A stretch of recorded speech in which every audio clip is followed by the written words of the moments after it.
লিস্টের নাম নাই, বেইমানি করতে এসছে, ভোট নেই। চলো এখান থেকে। তুমি বলো কে? মার দেখি, তুই মার দেখি, আমাকে মার দেখি, তুই আমাকে মার দেখি, ক্ষমতা দেখাচ্ছে। জগৎবল্লভপুরের কৃষি সমবায় নির্বাচনকে কেন্দ্র করে তুমুল উত্তেজনা। সিপিএম ও তৃণমূলের মধ্যে বাক বেতনটা চরমে। জানা গিয়েছে হাওড়ার জগৎবল্লভপুর থানার একবরপুর গোবিন্দ পাঁজা হাই স্কুল ও লস্করপুর প্রাথমিক বিদ্যালয়ে সমবায় নির্বাচন ছিল রবিবার সকালে। শান্তিপূর্ণভাবে ভোট চলেও কিছুটা বেলা বাড়তেই শুরু হয় উত্তেজনা এবং সিপিএম ও তৃণমূলের মধ্যে বাদানুবাদ সৃষ্টি হয়, সেখান থেকে হাতাহাতি পর্যন্ত পৌঁছায়। পাল্টা সিপিএম এর বিরুদ্ধে অভিযোগ উঠেছে ভোট গ্রহণ কেন্দ্রে চেয়ার টেবিল উল্টে দেওয়ার। যদিও দুই পক্ষই তা অস্বীকার করেছে। দুটি কেন্দ্রে পুলিশ এবং র্যাব এসে পরিস্থিতি নিয়ন্ত্রণে আনে। পরে ভোট গ্রহণ শেষ হয়। জানা গিয়েছে সমবায় সমিতিতে মোট 27টি আসন, তার মধ্যে 4টি বিনা প্রতিযোগিতায় তৃণমূল জিতে যায়। 23টি আসনে ভোট হয়, প্রার্থী দেয় তৃণমূল এবং বামেরা। জগৎবল্লভপুরের একবরপুর গোবিন্দ পাঁজা হাই স্কুল ও লস্করপুর প্রাথমিক বিদ্যালয়ে সমবায় সমিতি নির্বাচন অনুষ্ঠিত হয়। রবিবার ভোট গ্রহণ চলাকালীন অভিযোগ ওঠে সিপিএম সমর্থিত এক প্রার্থীকে বুথ থেকে বের করে দেওয়া হয়। তা নিয়ে এই উত্তেজনা ছড়ায়। যদিও জানা গিয়েছে নিয়ম ছিল প্রার্থী এবং পোলিং এজেন্ট দুজনের মধ্যে একজন বুথ থাকবে, কিন্তু ওই বুথে সিপিএম এর পোলিং এজেন্ট এবং প্রার্থী দুজনেই ছিলেন। সেজন্য এজেন্টকে রেখে প্রার্থীকে চলে যেতে বলা হয়েছিল। যদিও সিপিএম এর অভিযোগ তাকে বার করে দেওয়া হয়েছে। বুথের ভিতরে ভোটারদের বাধা দেওয়া হয়।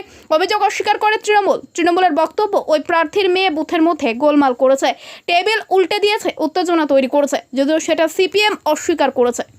এখন শান্তিপূর্ণভাবেই ভোট চলছে। কোনো রকম অশান্তি না, কিছুটা ওই সিপিএম এর মেম্বার কুমকুম মণ্ডল, তার মেয়ে সুচেতনা মণ্ডল আমাদের ছেলেদেরকে মারধর করেছে।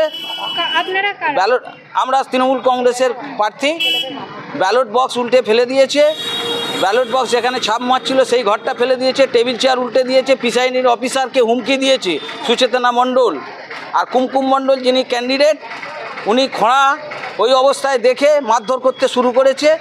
মেয়ে বলে আমাদের ছেলেকে মারধর করছে। আচ্ছা, আপনার নাম? আমার নাম সন্দীপ জানা, আমি এখানকার ক্যান্ডিডেট, আমি সন্দীপ জানা। আচ্ছা, কী হয়েছিল বলতে আমি ক্যান্ডিডেট, কিন্তু আমি একটু অসুস্থ, বুঝতেই পারছেন, আমার হাতটা ভেঙে গেছে। তাতে করে সুচেতনা মণ্ডল যে সে আমার এজেন্ট বসেছে। আমরা দুটোই মহিলা, যার জন্য দুজনে বসেছিলাম। আর তখন একটা ভোটারকে যখন ছেলে আসেনি, ছেলের ভোটটা দিতে এসেছে, তারপরে যখন আমরা বলছি তখন তার বাবার ভোটের কাগজটাও তাকে দিয়ে গেল। দুটো ভোট তাকে একসাথে দিতে বললো। এটা কি হয়? তখন সুচেতনা মণ্ডল বলছে এটা কি হচ্ছে, দুজনের ভোটারের কাগজ কেন একজনকে দিচ্ছেন? একজন দুটো ভোট দেবে, ছেলে আসুক, ছেলে এসে দেবে।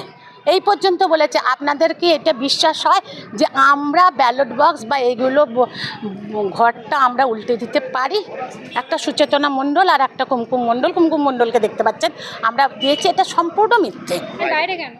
আমাকে বার করে দেওয়া হয়েছে, আমাকে পুলিশ থেকে বার করে দেওয়া হয়েছে। ভদ্রমহিলা যে মহিলা পুলিশ আছে উনি তার আগে হই হই করে আমাদের কমরেডরা, মানে আর কি, বা বুঝতেই পাচ্ছেন কারা কমরেডরা, মানে টিএমসির কমরেডরা হই হই করে আমাদের সাথে এমনভাবে দুজনের সঙ্গে ব্যবহার করতে, দুটোই মহিলা আমাদের বামপন্থী, যার জন্যই আমরা কোনোবারই এটা এখানে নমিনেশন ফাইল করতে পারিনি, মারধর করে তাড়িয়ে দেওয়া হয়। এবারে আমার নাম কুমকুম মণ্ডল।